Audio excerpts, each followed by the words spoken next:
சூழ்நிலை பிரேம் தளத்துக்கு வரவேற்கிறேன். அதாவது ஆப்பிரிக்க கண்டம் இந்த ஒரு இமேஜ் நான் பார்த்தேன். நானு அந்த வீட்டுடைய கட்டமைப்பு, அதாவது தெற்கு எத்தியோப்பியா, டோர்சின மக்கள், அதாவது சூடான், எத்தியோப்பியா, அந்த அல்ஜீரியா அப்படி இப்படி வரிசையா வரங்கள்ல அந்த ஆப்பிரிக்க நாடுகள்ல அங்க உள்ள கட்டுமான வீடுகளுடைய கட்டுமானத்தை பார்த்தோன்னே எனக்கு ஆச்சரியமா இருந்துச்சு. புது மாடலாகவும் இருந்துச்சு. அதான் அந்த அப்படியே அதை ஒரு பதிவாக போட்டுவோம் அப்படின்னு சொல்லிட்டு தான் அதை எடுத்து பார்த்தேன். நான் மிக அழகிய வேலைப்பாடோட அந்த வீடுகள்லாம் கட்டப்பட்டிருக்குது. அந்த வீட்டோட மேற்கூரையெல்லாம் பாருங்களேன், மூங்கில் மற்றும் வாழை மர தண்டுகளை வச்சு ஒரு இழை மாதிரி அதை இழைச்சி மேல வந்து கட்டுறாங்க. அதுக்கு பிறகு அந்த நம்ம ஊர்ல தென்னை ஓலைகள் போடுவோம்ல, அது மாதிரி அவங்க வந்து வாழை இலையும் மற்ற இலைகளையும் போட்டு அதுக்கு மேல வந்து மூங்கில்ல வச்சு ஒரு மாதிரியா சூப்பரா கட்டியிருக்கிறாங்க. அது சைட்ல வந்து கற்களை வச்சு அவங்க கட்டுறாங்க, கற்களையும் மண்ணையும் வச்சு. மேல வந்து கூரை வந்து ரொம்ப அருமையான அமைப்புல கட்டப்பட்டிருக்குது. அது ரெண்டாவது அங்க வந்து காற்றோட்டம் வர்றதுக்காகவும் உள்ள வந்து நல்லா அப்படியே ஜில்லுன்னு இருக்குமா. ஏன்னா ரொம்ப ஹைட்ல கட்டுறதுனால மேல தூக்கிடுறாங்கல்ல, அப்ப வந்து ஹீட் வந்து உங்களுக்கு இறக்காது அதிகமா. ஒரு குறிப்பிட்ட லெவலுக்கு மேல அந்த ஹீட் வந்து கீழே இறங்க போறது இல்லைல்ல, அப்போ அது அப்படியே ஆவியா மேல போயிடுது. அதுக்குள்ள வலிகளையும் வச்சிருக்கிறாங்க. அதுல வந்து அந்த கொசுக்கள்லாம் உள்ள வராம இருக்கிறதுக்கு அந்த இரும்பு கம்பிகளை போட்டு அதையும் கட்டி வச்சிருக்கிறாங்க. இந்த சூடானிகள், அந்த எத்தியோப்பிய மக்கள், இவர்கள் வந்து அதாவது பழகுவதற்கு ரொம்பவும் தன்மையானவர்கள், அன்பானவர்கள். நம்ம தமிழர்களை ஒத்துருக்கோம். அவர்களுடைய நான் வந்து பார்க்கும்போதெல்லாம் அந்த முக ஜாடைகள் கூட ஓரளவு தமிழர்களை ஒத்தே இருக்கும். நம்ம ஒரு காலத்துக்கு முன்னாடிலாம் நம்ம படிச்சிருக்கிறோம்ல, குமரிக்கண்டம்னு ஒண்ணு இருந்தது. பின்ன பெரிய பேரழிவு வந்து அந்த பல நாடுகள் வந்து அழிஞ்சு போச்சு கடலுக்கு அடியில. அப்புறம் வந்து தனி திட்டுகளா வந்து நாடுகள் வந்து பிரிஞ்சிருச்சு அப்படின்லாம் சொல்றாங்கல்ல. அந்த வகையில் இந்த தமிழ்நாட்டோட ஒட்டி இருந்தது ஆப்பிரிக்காலும் ஒட்டி இருந்திருக்கலாம் ஒரு கால். அந்த ஆழி பேரலை வந்ததுல அந்த கண்டங்கள்லாம் நகர்ந்து ஆப்பிரிக்கா கண்டமா தனியா பிரிஞ்சிருச்சோ அப்படின்னு கூட நானா நினைக்கிறேன்.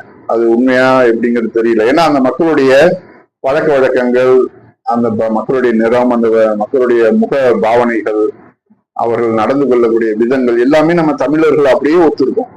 தமிழர்கள்ட்ட எப்படி அந்த தன்மை, பண்பு, அமைதியா பேசக்கூடிய தன்மை.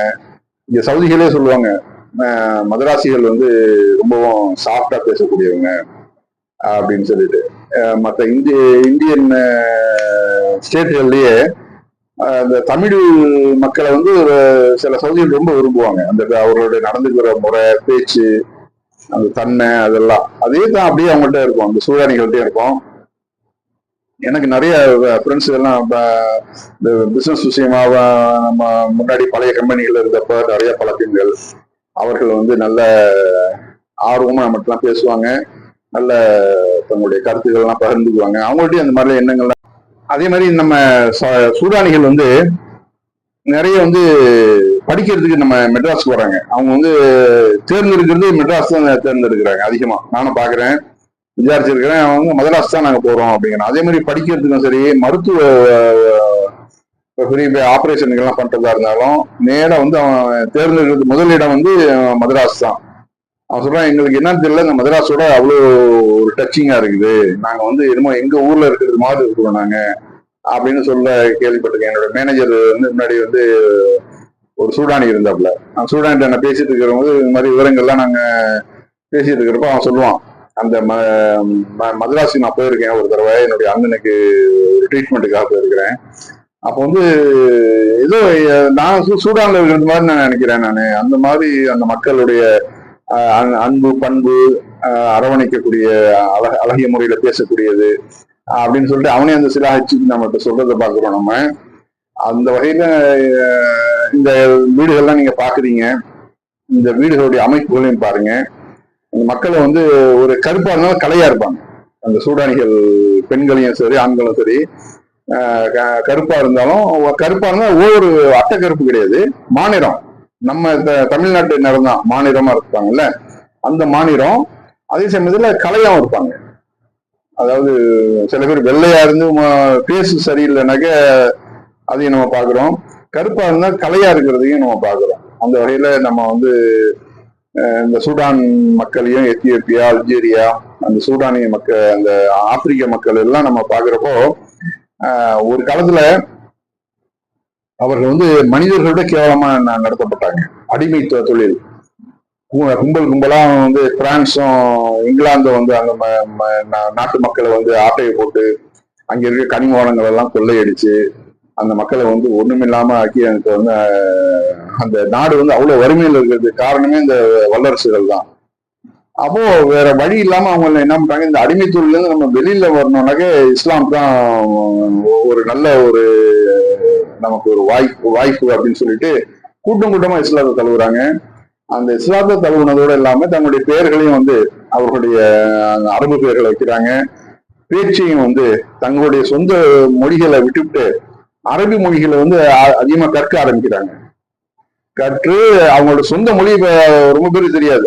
அந்த மக்கள்லாம் அரபு மொழிகளையும் பேச ஆரம்பிச்சிட்டாங்க. இப்போ அவன் ஒருத்தவங்க பேசும்போது கூட அரபு மொழியிலேயே பேசிக்கிறான். கொஞ்ச நாள்ல அந்த மொழி வந்து சுத்தமாக அழிஞ்சு போயிடும் இருக்கு. ஆனா அது தவறு.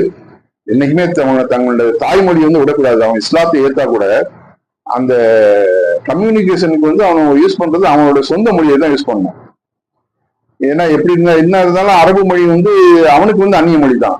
குர்ஆன் வந்து அரபுல இறங்கி இருக்கிறதுனால, நபிகள் நாயகம் வந்து அரபியரா இருக்கிறதுனால அவங்க வந்து அந்த அரபு மொழி மேல ஒரு தனி பற்று வந்து அந்த மொழியே அவங்க வந்து தங்களுடைய வாழ்நாள் மொழியாவே ஆக்கிட்டாங்க.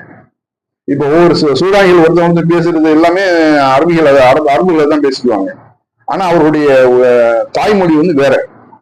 அந்த மொழியை வந்து ரொம்ப ரேரா தான் நம்ம பேசுறது கேட்கலாம். அந்த சூடானிகள் பழங்கால சூடானிகள் பேசும்போது அவனுக்கு வந்து அவங்களுக்குள்ளேயே வந்து அந்த பழைய லாங்குவேஜ் பேசுவானுங்க. ஆக வந்து நம்ம இஸ்லாத்தை ஏற்றா கூட அந்த மொழியை நம்ம விடணும்னு அவசியம் இல்லை. அந்த மொழி தாய்மொழிங்கிறது நமக்கு என்னைக்குமே வந்து ரொம்ப ரொம்ப முக்கியம். இப்ப தமிழ் மொழியை எடுத்துங்க, தமிழ் மொழி நமக்கு தாய்மொழியா இருக்கிறதுனாலதான் நம்ம வந்து இஸ்லாத்தை ஏற்றா கூட நம்ம தமிழ் மொழியை விடாம இருக்கிறோம், நம்ம தமிழர்கள்ங்கிறதுனால. அதே தான் அவர்களுக்கும் பொருந்தும்.